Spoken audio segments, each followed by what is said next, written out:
strong foundation, actually from a neighbor, by way of how this connection is happening. I wanted to give you this personal story. Young child was taking swimming lessons and told us about it. So I said, great, I want to get my kids involved. And I have 4 children, ranging in ages from 5 to 15. And we started swim lessons with Swim Strong. They have several locations around, including the Brooklyn Sports Club, Rockaway High School, Flushing Meadow Park. So right before the summer, in May and June, we signed up for these lessons, and my children started to learn to swim. Over the summer in July, we go to a house in Long Beach Island, rent a house, and we were by the ocean. And all of us in the ocean at low tide, just playing around. And my oldest, who's 15, with my son, who's 10, were a little bit off playing in the waves, and I was with my 2 younger ones, and I looked over with my husband and said, where's Owen? Where's my 10-year-old? He's gone. And a riptide had taken him all the way out into the ocean. So far, we could barely see. And my 15-year-old went out after him, but didn't have the skills yet to bring him back. So my husband went after him. He had gone for a 15-mile bike ride that day, also couldn't get them back. We got the lifeguard. They went after my whole family, brought half my family back. And I thank God, not to bring religion into this, that we had at least that little bit of swim instruction, that they were able to stay afloat and stay alive and get back safely. And it gave me tremendous respect for the ocean. I'm not a strong swimmer myself, but it really was very meaningful to me in terms of how important water safety is. Water Safety Day, International Water Safety Day, is coming up this month. And in talking to Coach Sean at these lessons, we talked about getting the word out. Living in Rockaway or being in Rockaway near the peninsula, spending your summers near the ocean is extremely important. This is a very, very important topic. How many of you in here are lifeguards? Excellent. And I know that, but there's very little that you get to do and share that. That's exactly the person who saved my family was reminding me of you guys. You know, there were 2 of them, and they were probably around your age. It's an extremely important job that you do. How many of you are strong swimmers? Consider yourself strong swimmers. How many of you are on our school swim team or a school swim team? It's a very, very important piece, and there's too much happening where there's many people who don't respect the ocean, who don't understand how important it is. So that's why we're here today, is to kind of get that word out. We're asking for you to be ambassadors and help spread the word to the younger students here. We need to scale. We have 1,300 students in this school, and having an assembly is not going to get that message out. So the hope is that after today, you'll be prepared to run some of these meetings and present this information and help get the word out about how important water safety is. So before we pull this together, I'm going to ask each of you, if you don't mind at your tables, to talk very briefly, just about 2 minutes, about what this presentation means to you. If you have a personal story, why this is important to you, why you wanted to do this, and then I'll ask a couple of volunteers to share. So take 2 minutes. And I want to say this. What? You were being pointed at. He's giving you. I can share my story. All right. So it was during the summer, probably like August, late August, and I was on the beach. It was kind of a crowded beach, probably like 200 people like in my area, and there was these 2 little kids, 2 children. There was probably like 8 and 10 or something like that. It was a brother and sister.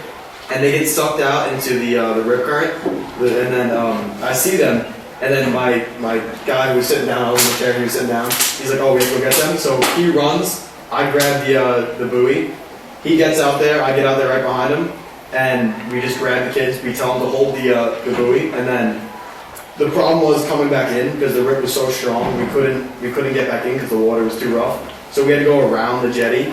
So we had to swim like with the rip, and we had to go around it, and then we had to bring them on the other side, and then other guards came, they helped us out, and we got the kids and we run back there. We actually got around the falls too, which was like pretty good. Everyone was on the shore watching, which was pretty good. Thank you for sharing. Thank you for sharing. All right, I think we'll have some opportunities to share again later, but I'm going to turn it over to Coach Sean and thank everybody for getting started. Good morning to all of you, and thank you very much for being here for our presentation. I am Coach Sean Slevin, and I am the founder of Swim Strong Foundation. We are a not-for-profit. That means that although we are a business, all of our revenue goes back into the business, into creating new programs. We are basically a volunteer organization. So we started almost 10 years ago, and we've helped now over 6,600 people learn about water safety and swimming skills, how to swim really well. And over 2,000 of those were children that got free swimming lessons through our scholarship program. And that's all thanks to the volunteers that have helped us do that. And I'm hoping that some of you may want to do that ultimately with us as well. So why? Why do this? My corporate work was as a human resource executive for Fortune 50 companies, but my real passion was my volunteer work, which was as a director and a swim coach for the St. Sebastian CYO team. And St. Sebastian CYO team was one of the leading community-based swim teams in the city with a winning record that goes back 40 years. And I'm proud to say that I was a part of that and helped to continue that.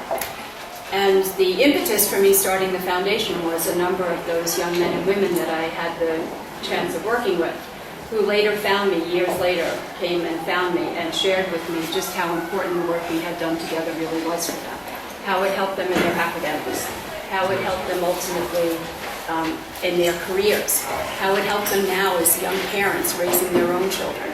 And so that started me thinking, wow, if so much good could come out of this little corner in inside Queens, could we do this on a broader basis? And that was the start of Swim Strong. So, fast forward. Let's talk a little bit about the two sides of our mission. One is the saving of lives. So our mission is to save and change lives through the great sport of swimming. And the saving of lives comes through the water safety education and the teaching of swimming. And the changing of lives comes through, well, once you have the skill, now what can you do with it? And I saw a few of you put your hands up. You are already lifeguards and working in that way. Coach Vivi is a water safety instructor who works with us. And we also have a partnership with the Coast Guard. So they send us their recruits who cannot swim because for the Coast Guard you must pass the swim test. And now I'm proud to say we have 7 young men and women who are in the Coast Guard as a result of that. Of course, in combination with their own good skills, not just the swimming skills.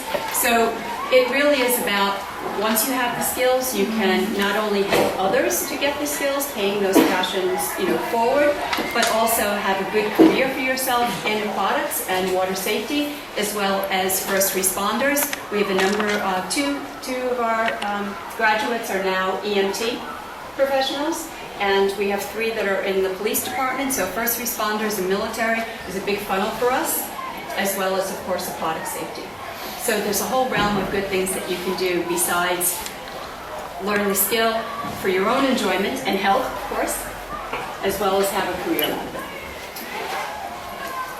All right, so we'll get right to our presentation. So some facts about drowning. It actually is the second largest cause of death for kids 14 and younger. And unfortunately, kids of color, particularly African American kids, are drowning 3 times more than their Caucasian peers.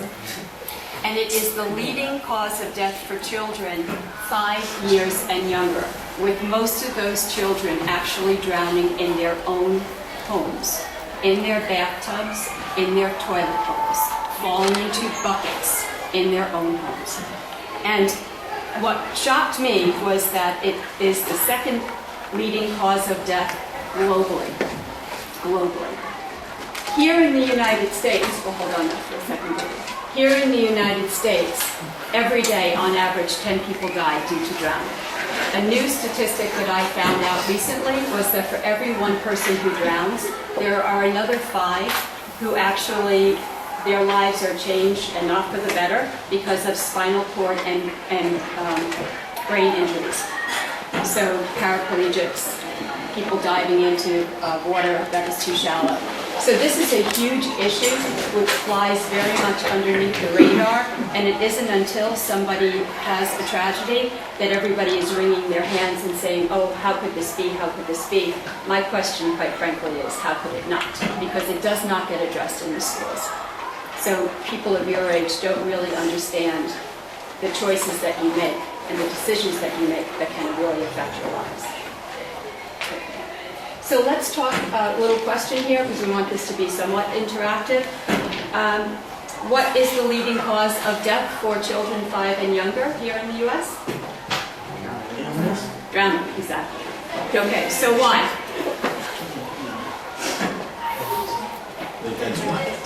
They can't swim. What else? You're right, they can't swim. What else? Their parents may not have been watching them. Bingo. No supervision. Bingo. Yes. Anything else? And also, children of that age really don't have any concept of what they're getting involved in either, right? They're very attracted to the water, as are autistic children. Drowning is also one of the leading causes of death for autistic children. So water is a big attraction. They want to touch it. They see themselves in it. What's the natural thing to do? So that's how they go into the toilet, right? It's not just after toys, but because they can see themselves and they want to reach down and that's okay, great. So which demographic is most likely to drown? African Americans. African Americans, correct, yes. And then where does drowning fall on the list of causes of death globally? Second, well done. It depends upon the country. Yes. But here in the United States, car accidents. Okay, so how can we make a change? Everybody? Learn to swim, of course, absolutely. All right. Did you know that drowning can happen in less than 2 minutes and also in less than 2 inches of water? Only takes 2 minutes and 2 inches of water. So the best defense about drowning, of course, is knowing how to swim and also knowing the right circumstance of which to get into the water or not. Good. So how quickly can somebody drown? 2 minutes. And in what depth of water? Thank you. Well, that would be me on Robert's Middle Chart. All right, so let's talk about the general safety tips. Always, always, always swim near a lifeguard. Okay, you guys can read them out. Never swim alone. Supervise children closely. Don't rely on flotation devices. Alcohol, drugs, and swimming do not mix. Don't swim and hard on. Know your limits. Stop swimming and go to shelter when a storm is approaching. Use sunscreen to avoid burns. Stay hydrated to avoid heat stroke. Great. Okay. So let's talk a little bit about flotation devices. Those of you that are already lifeguards probably have a good sense of this. So why do you think that they're really not so safe? I mean, people will tend to think of them as safety devices, right? Because parents, And because parents think that their child's safe, so they turn their back on and they float out. It gives you a false sense of security. false sense of security, yes. Parents are also thinking that they're supported in a better way, so they don't have to be as watchful. So yes, they do tend not to look. False sense of security. If it overturns, it's sometimes hard to get back over. Tell me about it. Have not any of you been on like one of those big tubes in the water parks and it tosses over and then trying to get back up onto the tube? It's tough. Right. Also, what about those floaty things? Water wings? Water wings, right, water wings. What about them? Like, say they always wear those, like, floaties when they're in the pool, and then, like, children think that they can go in the pool whenever they want, and then when they don't have them on the ground. And are floaty things always working? Most times with these, yes, you have to put air into things. So you can have a leak, something can happen, and the flotation device no longer is a flotation device. All right, so we really want to make sure that people understand it's for recreational use only and not as a safety device. Okay, so true or false? Knowing your limits means to swim only in the depth that is good for you. True or false? True. Only nowhere you go. Nowhere you go, okay? Don't, and it's so easy, right? We're all in the pool together. There's some activity going in the deep end. All your friends are saying, come on, come on, come on, let's go. What's the matter? You scared? Scaredy cat? Scaredy cat? Yeah, everybody's smiling. Not like you haven't been there yourself before. Okay. All right. So do you think that most people actually do know their limits when it comes to swimming? Give me, why would you say that?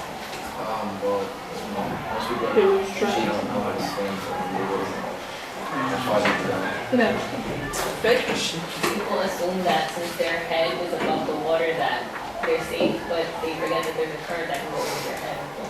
Good. Even in a pool, you can, walk into just 2 steps forward and you can be a lot more deep than you thought you would be. Yes.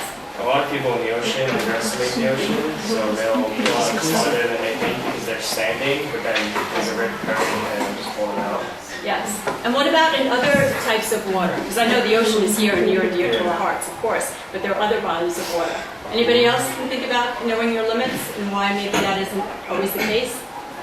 So I'll give you a personal story too. This was kind enough to share hers. So I was 5 and I was at a lake.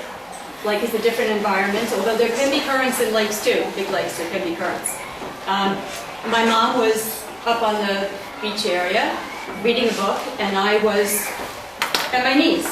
I did not know how to swim. I took 2 steps forward and all of a sudden I was in a hole and I couldn't get to the bottom and I couldn't get to the top.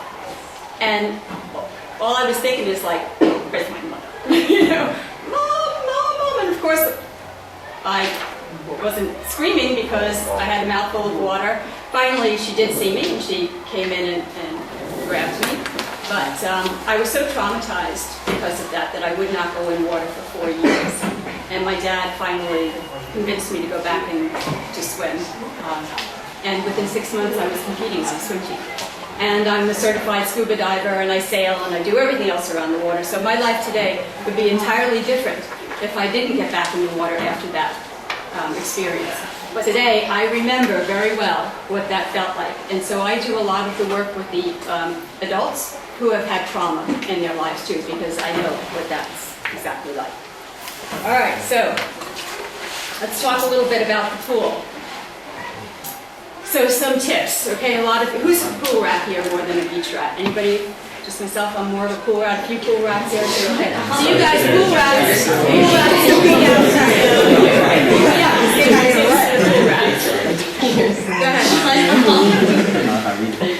Go ahead. Do not run.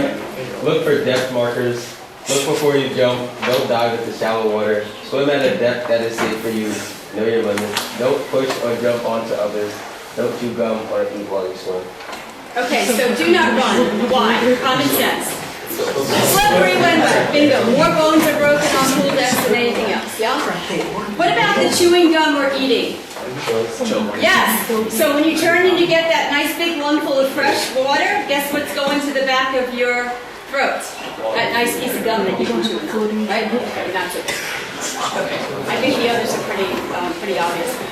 The depth markers. Talk about where you find those, please. Can I share with you? Where? On the side of the pool, so like in the pool itself, you might find them. Anybody else you would find the depth markers? Sometimes on the floor of the pool net. Good. Where else? Walls. Yes. Good. So lots of different places. Always better to look for the data. Data is powerful. I myself personally have very bad depth perspective. Does anybody know what depth perspective is? So I find it difficult to tell how deep something really is by just looking at it. It kind of all looks the same to me. Doesn't look much different. So I know for myself, I have to look for data. And I would advise you to do the same. All right, so now we're going to come to an area that maybe is not as common for everybody around here, but lakes and ponds. Right? So we always want to go in feet first. Why? If you dive in, you could get a spinal injury. Absolutely. And what is typical in a lake and a pond that certainly is very different from a pool? I'm not saying the beach, but the water is not It's not clear. clear, right? So you can't really see the bottom. So you don't know really what you're getting into. So most important, you're right, to go and feed first. Absolutely. Okay. Weeds and grass, another thing that can be really freaky. When you first encounter them, you're not expecting them, and they do seem to grab you. And it's really more your own activity, because you panic a little bit, you're trying to get away from it, because it's like, icky, not fun. And so, you can wind up getting more trapped. Just relax, be calm, and start to gently move away from it, and, you're absolutely fine. Okay, great. I do want to just mention one story that happens here locally, in Brooklyn, last year, actually. There was a family picnic in Prospect Park. And Prospect Park has a pond in it. And at the time of the year that the picnic happens, the pond was full of green scum. Have any of you noticed, right? So that's the algae blooms, and it almost looks like a carpet across the pond. And the family was barbecuing. The two cousins, a 3-year-old and a 5-year-old, did what little kids are going to do, went exploring, right? None of the adults realized it. They wandered off, they found the pond. They started off across the pond, thinking, not realizing that it was water. And both of them fell into the pond. Fortunately, one of the adults realized it. They went out looking for the kids. They were able to grab one safely, but the youngest, they were not in time for. So that family celebration turned into a family tragedy like that. And how easy it is to not do the supervision. So when you're together at a party, or your parents are together at a party, and particularly when there are young kids, assign one person every 15 minutes that has eyes on the children around water. No cell phone, no food, no beverage, nothing. Eyes on the kids for 15 minutes, and then they pass that responsibility to the next parent. So this way everyone can still enjoy the party, but those kids are always watched. So rivers, mad currents in rivers, particularly in our rivers. My dad grew up on the east side of Manhattan, and he and his buddies used to go swimming in the river, right by the 59th Street Bridge. Well, one of them didn't come home one day, because the current was so strong, it sucked them right into the I didn't even know what you call that, the footing of the bridge, and bam, that was it, done. So rivers are very dangerous, and underneath, and again, I speak for New York City rivers, underneath our waters are old rusted automobiles, detritus from construction sites, big blocks of cement, tree stumps, all sorts of nasty things that nobody in their right mind would think they would want to swim in. Okay, and you cannot see them. Does anyone remember the story of the young college grad last year, July I think it was, who went out celebrating his friend's graduation and decided it would be a good way to jump into the river and celebrate that as well, and dove off the pier in Brooklyn? Harbor Patrol found him about 4 hours later, dead. So, it's common sense, but maybe common sense is the least common of all the senses. If you can't see the bottom, don't jump in.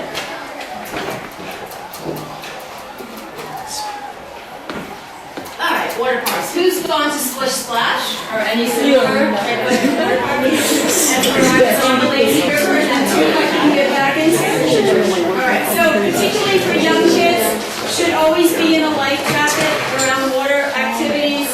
If you're not a strong swimmer, yes, it's not exactly the best fashion statement in the world, but better safe than sorry. Better be able to laugh about it in the selfies that you take. Wear your life jacket. Okay? Just again, common sense. Wait till the rider ahead of you is past the safe point, so that you're not on top of them when you go down the slides. Going down on your back, face up, feet first. And of course, don't run the same slippery stuff.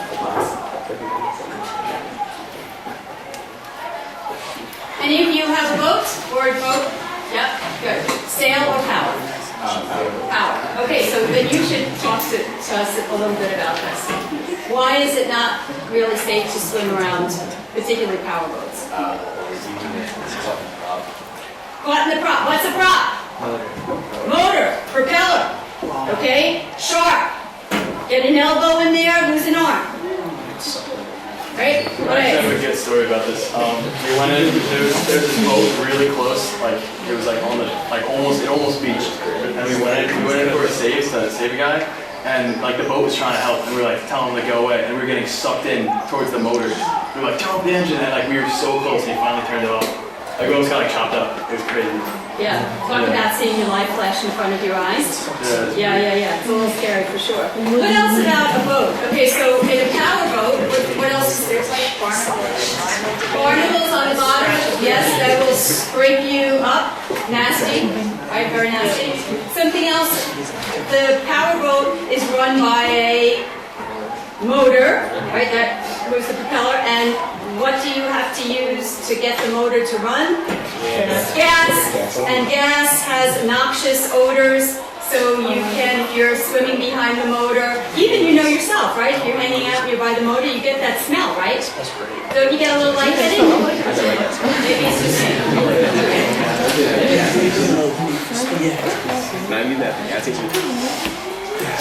Why should you always wear a life jacket when you are out swimming? Even if you're a great swimmer. Why? In case you fall off the boat, you could wind up banging your head as you fall over. So all the great swimming skills in the world that you have when you're unconscious are not going to help you. Right? Yeah. So the vest is really important. Okay. All right, so we're at our favorite place. Now, this doesn't happen so much here in New York, but let's put ourselves in California for the moment. Okay, we're on the other coast. We're the best coast, the other coast. Okay? Never turn your back to the ocean. Anybody think why? Huge waves, yes, but generally you'd see those, right? They also have out on the west coast something called rogue waves. Rogue waves. Those are unexpected huge waves. So you could be just doing your thing, not paying attention, and all of a sudden, and swept right out. Yes. All right. Why? Who's familiar with the jetties? Why should you stay away from them? They create a rip on one of the sides, which will pull you out and around. Yes. Good. Why else? They'll cut you up. Absolutely. They'll cut you up. Anybody else have another idea why you should stay away from the jetties? Fish. Say again? There's a lot of fish. Fish! I was actually thinking of that. Hold on, yes, fish.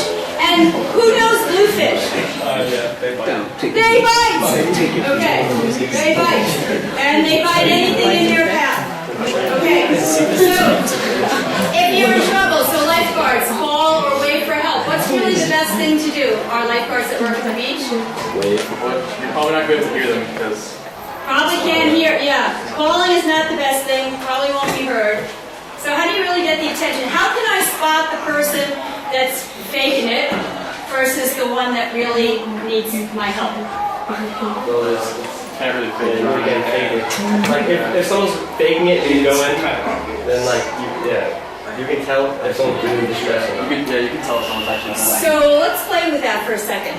So usually, at least in my experience, and I was not a beach lifeguard, I was a lake lifeguard, okay, but usually the people that were faking it were more the, I'm drowning You're not types. able to like really do that when you're The one that's in trouble cannot even vocalize because everything that they are doing, their body, and it's totally instinctive, everything that they are doing is focused on just getting that next breath.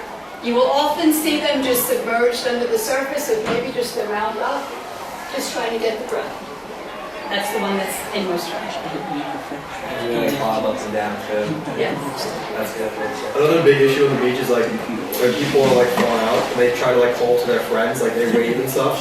Like it's not good to do that because then when we see that we might think that like they're like trying to get our attention saying someone's drowning. That's a big And it's really hard to educate people as to the right etiquette on the beach, right? Because you're there to have fun, and the last thing you want to think about are rules and regulations, right? And people are just going to kind of naturally do that. You know, hey mom, look at me, or hey so-and-so, come on out, whatever it is. And you're up in the chair and you're watching and you're thinking like, is this something that's going to be actionable on my part that I need to worry about, or is this somebody that's fine and just having a good time? Okay, jellyfish. Anybody been stung by one of those? Yes, not fun. Tell me your experience. How did it happen to you?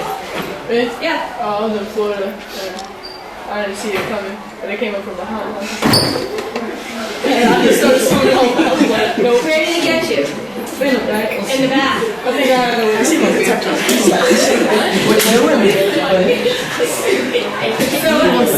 Nah, I swam back to the shore. I was like, nope, that's enough for me today. So did it leave a scar? Nah, I think I got like allergic reaction or something. And how did that manifest itself? How did that show on you? I know it A rash? It looked like a rash. Yeah, I it's like a red well.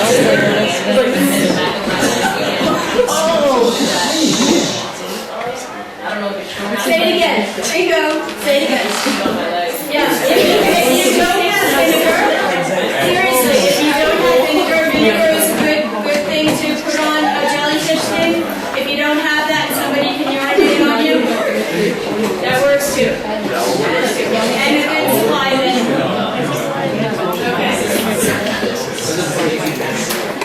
Pardon me? They are more poisonous. They have more poison in their sting, and so their sting is typically more troublesome. Some people won't survive. Okay, so surf warnings. What are the surf warnings down here in the Rockaways? What do you guys use for surf warnings? Red flags. Red flags. Does everybody know what red flags mean if you see them on the beach? Don't swim here. Yeah, don't swim here. Anything else?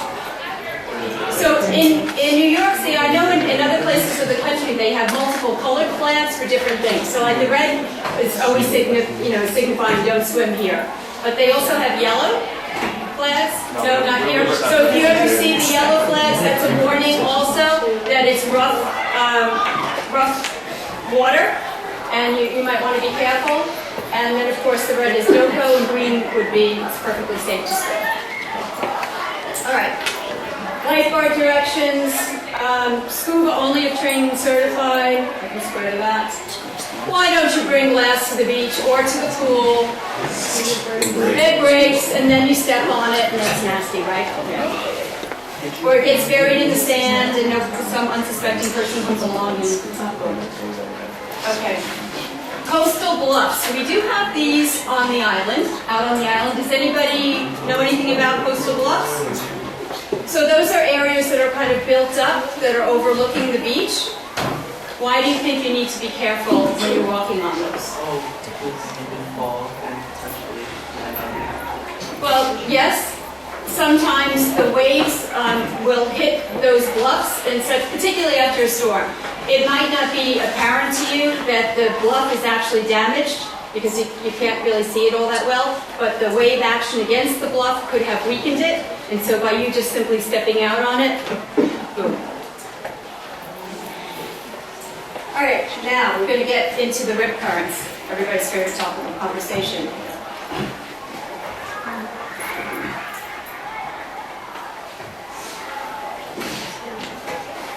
Here's our rip expert. You lifeguards, come on. All right, so how about let's take a read on it. So they are natural hazards. Rip currents are natural. They do generally happen in the ocean, but they are also known to happen in large lakes as well. They create rips. And sandbars will trap an incoming wave, and in the effort of the wave to finally, get out there, it breaks the sandbar, and that's what causes the rip, pulling the person out into the ocean. Definitely storms and hurricanes, they intensify during that time of the year, and you definitely want to avoid them if you can. So I didn't know what a rip looked like for a long, long time, and I couldn't find pictures of a rip either. So Noah is getting us a great picture. So can you see what's different about this water? There's There's no wave. And then also with rip currents, you have to look for bubbles and like discoloration in the water. Yes. So it's not great to see, but it is a little bit, the color of the water is a little bit different. It is also appears calmer, right? Appearances can be deceiving. And you can see the waves on either side, but not where the current is pulling them. So that's what it looks like. So all of you beach goers and here living here on the peninsula should definitely know what those are. Okay. All right. So you've done everything right. You're swimming where the lifeguard is. You have a buddy with you, but somehow you just get pulled out into that rip. Now what? Has anybody personally experienced it? I have. I loved it when I had my tanks on my back, but I didn't love it when I didn't have them on my back. So what was your experience? When it first grabs you, what do you feel? Me? Well, no, I was actually, what was it? I was lifeguarding on the East Park Beach over there, and I just went out for a swim. I was on my break, and you know, I didn't have my whistle on me or anything. I'm just swimming out there, and I look up, and I'm like really far out, and right next to me is just a patron, like a random guy. I'm like, what are you doing here? what are you doing all the way out here? And he looks at me, he goes, help me! I'm like, oh, I'm trying to bring him in. He was big, he's rather big. I couldn't really bring him that much. And then the dad and the kids were on kickboards, and they come like next to me, and I'm like, I'm kind of still far out. I'm like, well, I just put them all on the kickboards, and then like I'm trying to push everyone in, but I couldn't really do anything. And after a while, I got like attention from my other lifeguards, and they had to come in and get me and Sure. all the other Yeah, because you like used all your energy. I mean, I was a competitive swimmer at the time when I got caught in the rip, so I was probably in the best shape of my life. And the first thing I did was panic because it was unexpected. I didn't know what it was. All of a sudden, I'm getting sucked out, and then I realized, after a minute or two. But I got to tell you, the first 30 seconds, I was in full-blown panic, and then I, calmed down. And it took me a good hour to swim it out, and I was probably about 2 miles down the beach. Because I realized what I had to do. I had to wait till it dropped, the current kind of let go, and then I swam parallel to the shore for a while, but then it caught me again. So this was like back and forth, back and forth, back and forth, back and forth. And 2 miles later, I finally was able to drag my sorry butt out of the water. And like lay there puking up, everything that I had swallowed along the way. Yeah, not fun. Okay. So what I failed to do was flip over on my back and relax, and wait till the current just did its natural thing and abate before I turned back over and swam. I was still thinking, the quicker I get to shore, the better. And so I didn't conserve my energy. And most people die in rip currents because of panic, and they lose their energy, so they can't sustain themselves. Just get on your back and float. You can breathe, you can float. The water, salt water helps keep you up. It's fabulous.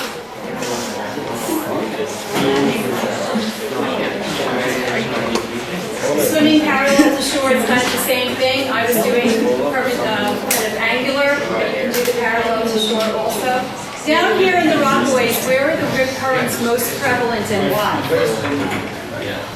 Down here in the Rockaways, where are they most prevalent and why? Like 2 summers ago, I think, or a summer, after Sandy, there was like bits in the sand, and I was swimming, and I swam past one of the red flag. I didn't realize that the water was blowing me up. So I think like where the sand is low, that's where they're most prevalent. Well, that's an interesting observation, and I will tell you that definitely since Sandy, the topography, meaning the landscape of the ocean floor, is very different. So that's actually a good call out. But on the peninsula here, Well, if there's a jetty nearby, it's most likely near the jetty. It's almost like a magnet, right? Yeah, pretty much. But no, just the Far Rockaway area is more likely than up here on this end. Why? Anybody think what's different about the Far Rockaway area? They have a drop-off. What created the drop-off? Anybody remember the parents talking about this years ago? Well, it's different, like you said, like the further you get downtown, the drop off, because there's like a channel between the peninsula and Atlantic Beach. Yes, exactly. So the Army Corps of Engineer came in and dug that channel out so that more ships, boats could pass between those 2 points, and that did create more of a problem in that part of the Rockaways than up on this end of the peninsula. All right. So, how about you guys read them out? Never turn your back on children, no matter Where you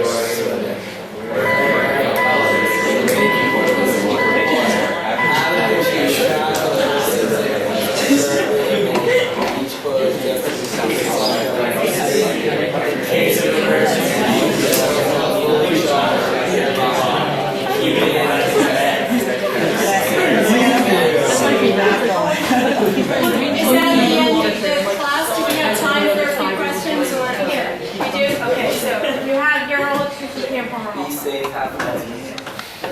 all right, so why is it important to know about water safety and drowning in a place like New York City, where we all live? Surrounded by water. Why else? Yeah, that would be good. You good? Not only surrounded by water, but water running through us too, okay, as well. Good, very good. Also, does anybody kind of notice in the news that our waterfront areas are being developed now at a much greater rate? I mean, ask your parents about this in their lifetimes, if they've ever really heard about our waterfronts being so developed. So the fact that that is happening gives more access to people to do stupid things, unfortunately, right? So this is another reason why it's so important to swim. We want to be able to enjoy the water, but we want to be safe while we're doing it. All right, so first of all, thank you for being such an attentive and collaborative audience. I hope that you will take this information forward and teach others, not only within your school, but elsewhere on the peninsula. We, as a volunteer organization, need you. If you have an interest in coming to help others learn these skills, please get in touch, and Kristen will be able to let you know how to do that. So, wrapping up quickly before, can we have a round of applause too for